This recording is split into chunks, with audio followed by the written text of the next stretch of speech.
السلام علیکم، میں ہوں سفیان خان، اور آج جس موضوع کے اوپر ہم بات کریں گے، جو آج اس ویلاگ کا جو موضوع ہے وہ ہے سیالکوٹ کا جو سانحہ ہوا ہے آج سے کچھ دن قبل۔ اب تک تو تمام تر میڈیا کے اوپر، چاہے وہ سوشل میڈیا ہو، الیکٹرانک میڈیا ہو، اس کے اوپر ہم تصاویر اور ویڈیوز دیکھ چکے ہیں۔ کچھ دن پہلے سے لے کے اب تک جو سچویشن ہے سانحہ سیالکوٹ سے ریلیٹڈ کافی حد تک واضح ہو چکی ہے۔ ہم نے دیکھا کہ کس طرح سے ایک سری لنکن شہری پرینتا کمارا کو جو ہے وہ ایک ہجوم نے موت کے گھاٹ اتارا اور ان کی لاش کو جلا دیا، اور اس کے بعد سیلفیز اور ویڈیوز بناتے رہے۔ وہ میڈیا کے اوپر آ کے بیانات دیے اور بڑی خوشی کے ساتھ انہوں نے اس چیز کا اظہار کیا کہ ہم نے کوئی بہت بڑا جیسے کارنامہ سر انجام دیا ہو۔ اب تک جو ہمارے پاس اب تک جو اطلاعات میڈیا کے اوپر آ چکی ہیں، جو انفارمیشن میڈیا کے اوپر آ چکی ہے، اس میں ہم یہ دیکھتے ہیں کہ یہ جو سارا معاملہ تھا بیسیکلی ایک سوچی سمجھی سازش تھی، اور وہ سازش کچھ اس طرح سے تھی کہ جس فیکٹری کے اندر یہ کام کرتے تھے، اس فیکٹری کے یہ ایکسپورٹ مینیجر تھے پرینتا کمارا،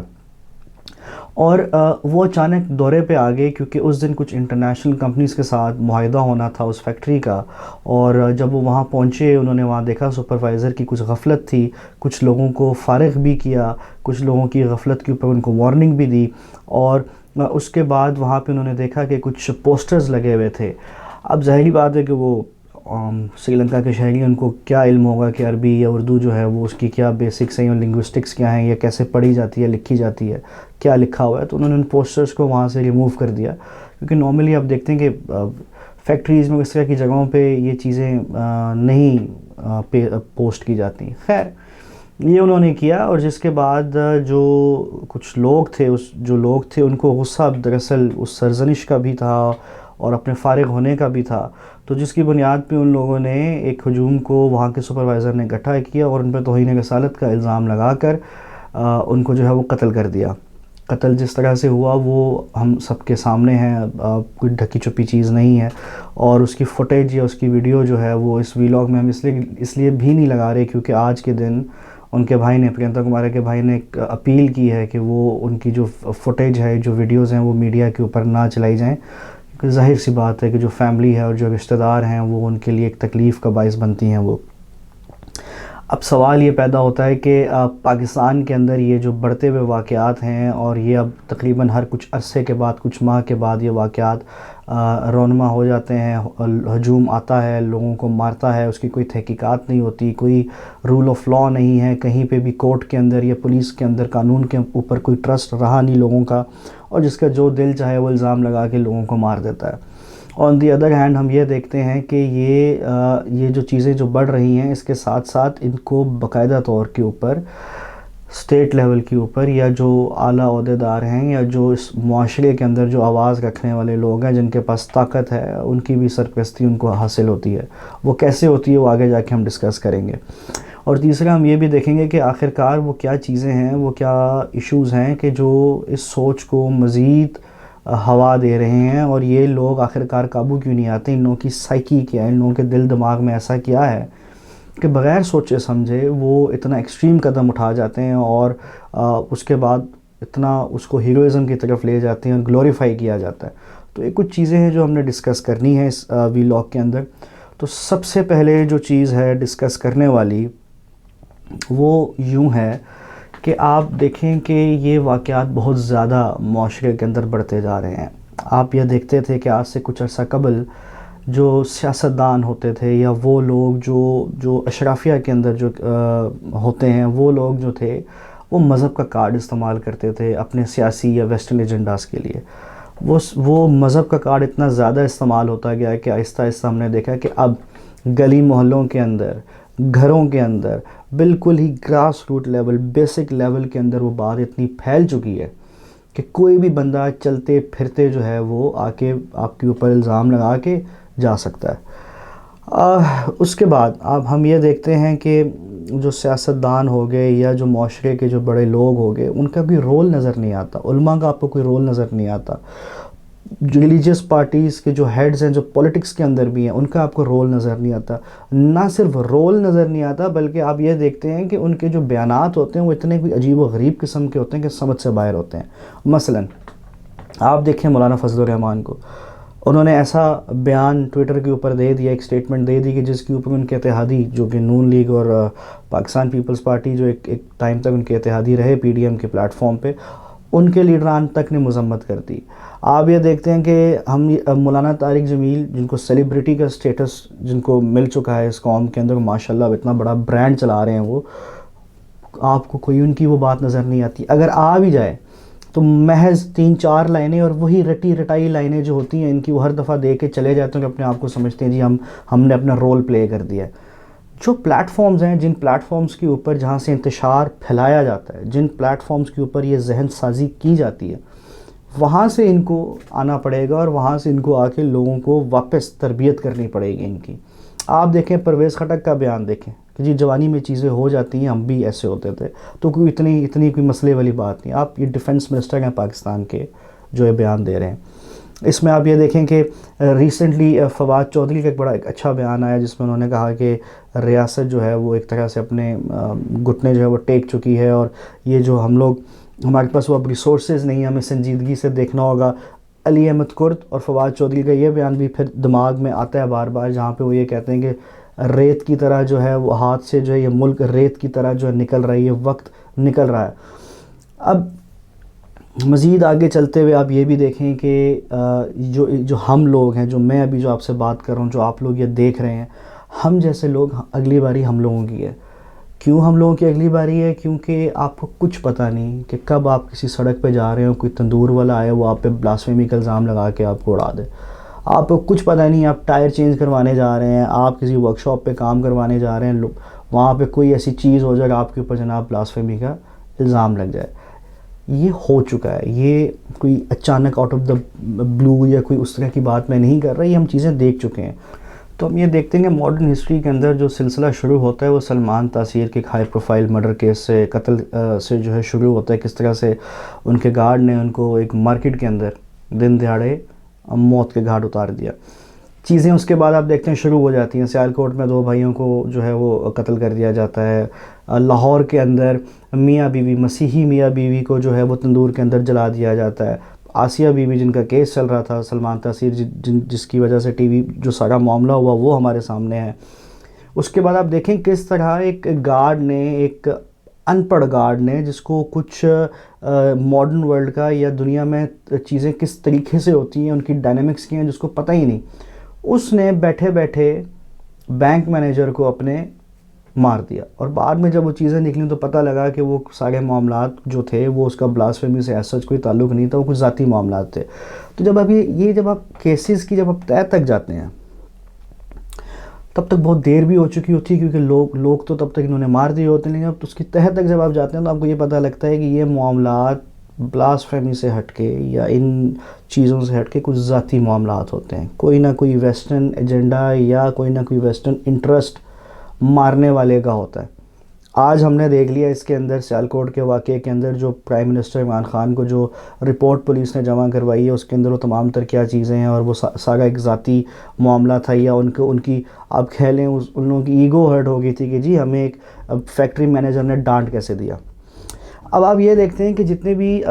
جو سٹیک ہولڈرز ہیں، جو ریاست ہے، جو لوگ ہیں، جو اس ریاست کو چلانے والے لوگ ہیں، ان کا ایٹیٹیوڈ ٹوورڈز دیز ایشوز کیا ہے؟ ان کا کوئی ایٹیٹیوڈ نہیں، ان کا بالکل ایک چل ایٹیٹیوڈ، اگر میں ایک اس انداز میں بات کروں، کیونکہ جب تک وہ خود تھریٹن نہیں ہوں گے تب تک وہ کچھ نہیں کرنے والے۔ ہمارے جیسے لوگ، آپ جیسے لوگ جو اس ببل سے باہر ہیں، جو روزمرہ کی زندگی گزار رہے ہیں، وہ اصل میں انڈینجرڈ ہے۔ اگلا نمبر شاید میرا ہو سکتا ہے، اس سے اگلا نمبر شاید آپ کا ہو سکتا ہے۔ ہم سب کی ایک لمبی لائن ہے جس کا سلسلہ شروع ہونے والا ہے، اور یہ نہ جانے کب جا کے تھمے گا۔ جو اشرافیہ ہے، جو ہماری لیڈرشپ ہے، جو ہمارے لوگ ہیں، نہ ان کی پالیسیز ہیں، نہ ان لوگوں کے پاس کوئی ویژن ہے، نہ ان لوگوں کا کوئی اس کی طرف کوئی دھیان ہے ایسا، کیونکہ وہ سارے پروٹیکٹڈ ہے۔ آپ ابھی دیکھیں، آپ یہ دیکھیں کہ کیسے ایک سیاسی جماعت، ایک ریلیجیس جماعت جو ہے وہ ایک دم سے سیاست کے اندر آ کے کودتی ہے،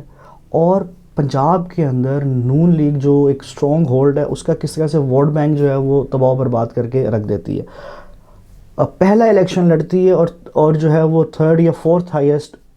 پارٹی بن جاتی ہے جو پورے پاکستان میں ووٹ لیتی ہے، حتیٰ کہ سندھ میں بھی اپنی سیٹ نکال جاتی ہے وہ. تو یہ سوچنے کی باتیں کہاں جا رہے ہیں. وہ لوگ جب آ کے دھرنا دیتے ہیں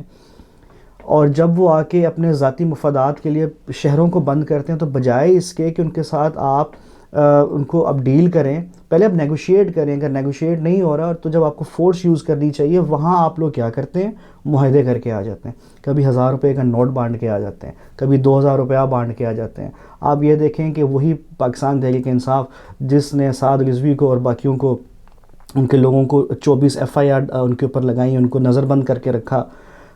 5000 کے جتھے نے اس پوری ریاست کو گھٹنے ٹکوا دیے. 5000 کی کہ وہ جو ہجوم تھا اس نے کیا کیا کہ جی آپ کی پوری ٹاپ کی لیڈرشپ کو جو ہے وہ انہوں نے ہلا کے رکھ دیا، اور فورس کیجول سے بھی نام باہر آ گیا، لوگ بھی چھوٹ گئے، FIR بھی ختم ہو گئی. سعد رضوی جناب وہ خوشی خوشی اپنے جو ہے وہ پہنچے وہاں پہ، اور آپ دیکھتے ہیں اگلے دن یا ایک دن کے بعد سینیٹر جو ہیں اعجاز چودھری پاکستان تحریک انصاف کے، وہ پہنچتے ہیں وہاں پہ اور جا کے سعد رضوی سے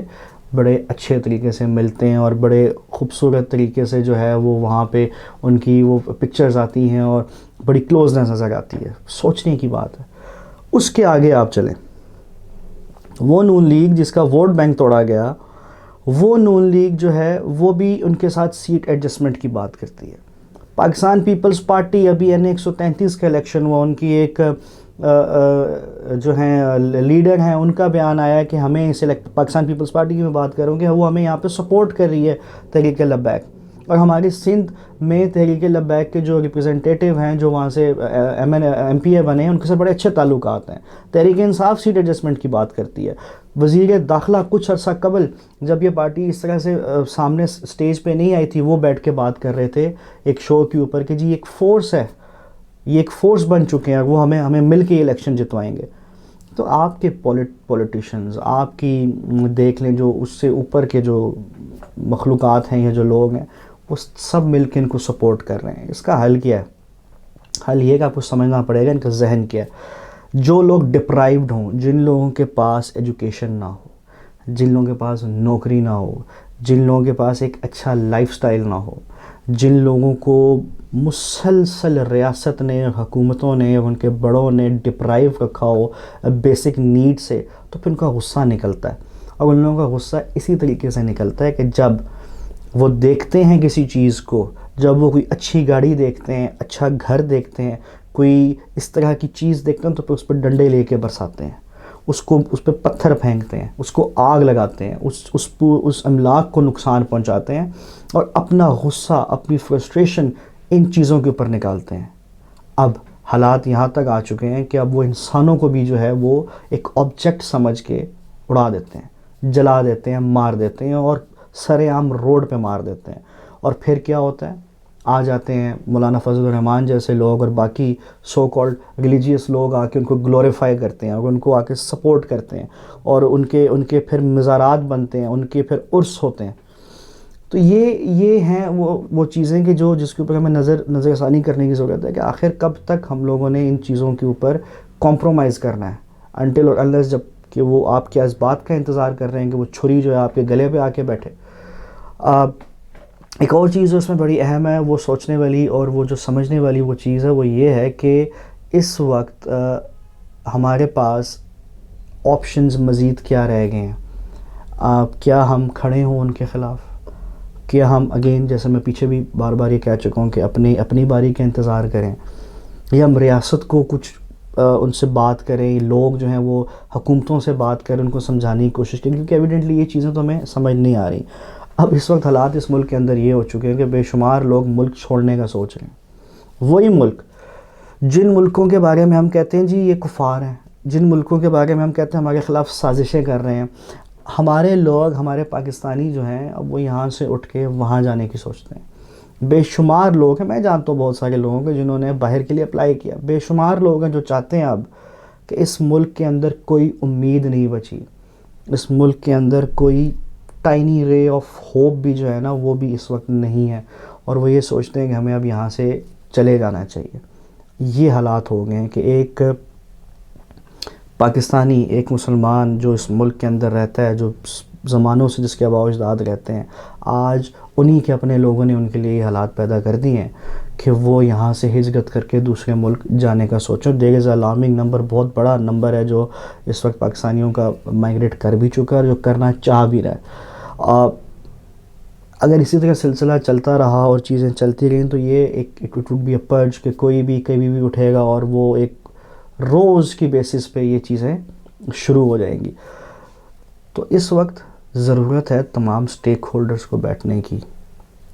علماء کو بیٹھنے کی. ان کو یہاں ڈیسائیڈ کرنا پڑے گا کہ یہاں پہ پاکستان کے اندر ہمیں کس طریقے سے اس ایشو کو لے کے چلنا ہے. ہمیں ڈیفائن کرنا پڑے گا کہ پاکستان کے اندر کون سا ورژن آف اسلام جو ہے وہ چلے گا, کیونکہ آپ دیکھیں بہت سارے ممالک جو ہیں وہاں پہ ڈفرینٹ ورژن آف اسلام چلتے ہیں, ان کے اوپر کھلی ڈسکشنز ہوتی ہیں ان ٹاپکس کے اوپر.